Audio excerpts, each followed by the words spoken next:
பீஷ்மாஷ்டமி தர்ப்பணம். பிறவி பாவங்களை நீக்கும், தவறாமல் கடைபிடியுங்கள்.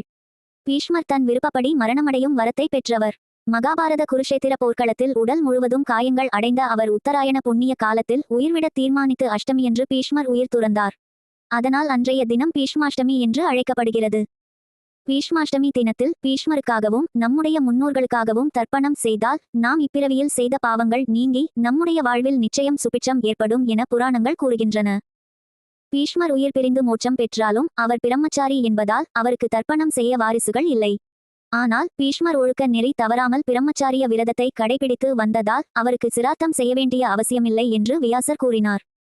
வியாசர் அப்படி சொன்னாலும் பீஷ்மரின் ஆத்மாவுக்காக இந்த நாடே தர்ப்பணம் செய்யும், அதனால் புண்ணியமும் கிடைக்கும் என்று ஆசி வழங்கினார் வியாசர்.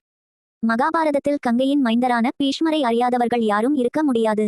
கிருஷ்ண பரமாத்மா எந்த அளவுக்கு முக்கியத்துவம் வாய்ந்தவரோ அதே அளவுக்கு பீஷ்மரும் அதிமுக்கியத்துவம் வாய்ந்தவர். இவ்வுலகில் பிறந்த யாருமே செய்யத் தயங்கும் செயலை தன்னுடைய தந்தைக்காக செய்யும் பேறு பெற்றவர். உலக நன்மைக்காகவும் தன்னுடைய தந்தைக்காகவும் செய்த தியாகத்திற்கு பிரதிபலனாக தான் விரும்பாமல் தன்னுடைய உயிர் உடலை விட்டு பிரியாது என்னும் வரத்தை பெற்றார்.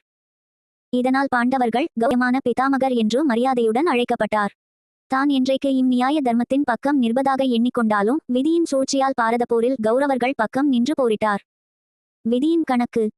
ஒருவர் தான் என்னதான் தான தர்மங்கள் செய்திருந்தாலும் கூட தன்னருகில் நடக்கும் அநீதியைக் கண்டும் காணாமல் சென்றால் அதுவும் அதர்ம கணக்கிலேயே சேரும் என்பது விதியின் கணக்காகும்.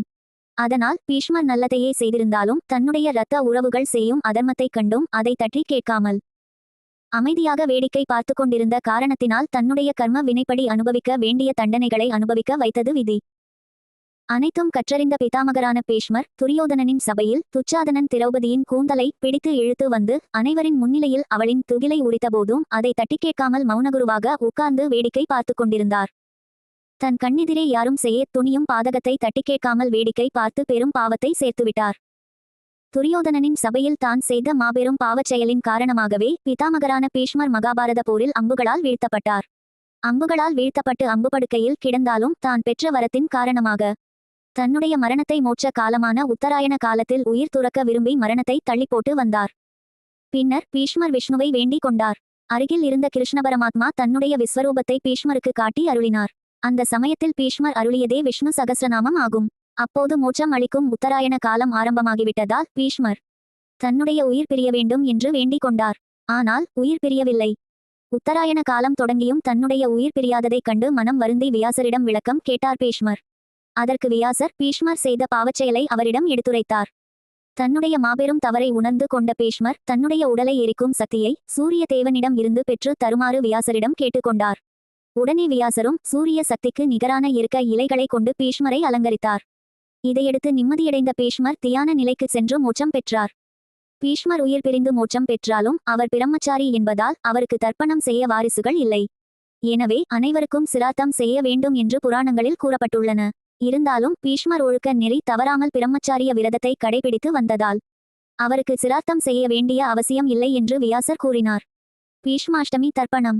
வியாசர் அப்படி சொன்னாலும் பீஷ்மரின் ஆத்மாவுக்காக இந்த நாடே தர்ப்பணம் செய்யும், அதனால் புண்ணியமும் கிடைக்கும் என்று ஆசி வழங்கினார் வியாசர். பீஷ்மர் ரதசப்தமி முடிந்த மறுநாளான அஷ்டமி திதியன்று தன்னுடைய உயிரை போக்கிக் கொண்டார். அந்த அஷ்டமியே பீஷ்மாஷ்டமி என்று கூறப்படுகிறது. பீஷ்மர் நித்திய பிரம்மசாரி, எனவே அவருக்கு சந்ததியில்லை. ஆகவே பீஷ்மாஷ்டமியன்று காலையில் நீராடி தகப்பனார் உள்ளவர்கள் இல்லாதவர்கள் எல்லோரும் என எவர் வேண்டுமானாலும் தர்ப்பணம் கொடுக்கலாம். வழக்கமாக எழும் தண்ணீரும் கொண்டு தர்ப்பணம் செய்வோம். ஆனால் பீஷ்மருக்கும் வெறும் அர்க்கியமாக, அதாவது தண்ணீரை மட்டுமே விட்டு தர்ப்பணம் செய்ய வேண்டும். பீஷ்மருக்கு செய்யப்படும் தர்ப்பணம் என்பது குருவுக்கு செய்யும் தர்ப்பணம். நம் பித்ருக்கள் அனைவருக்கும் செய்யப்படுகிற தர்ப்பணம். இன்றைய தினத்தில் தர்ப்பணம் செய்து மகா புண்ணியத்தை பெறுவோம். ஓம் நமோ நாராயணாய. கங்கை மைந்தன் போற்றி. வாழ்க வளமுடன். இனிய காலை வணக்கம்.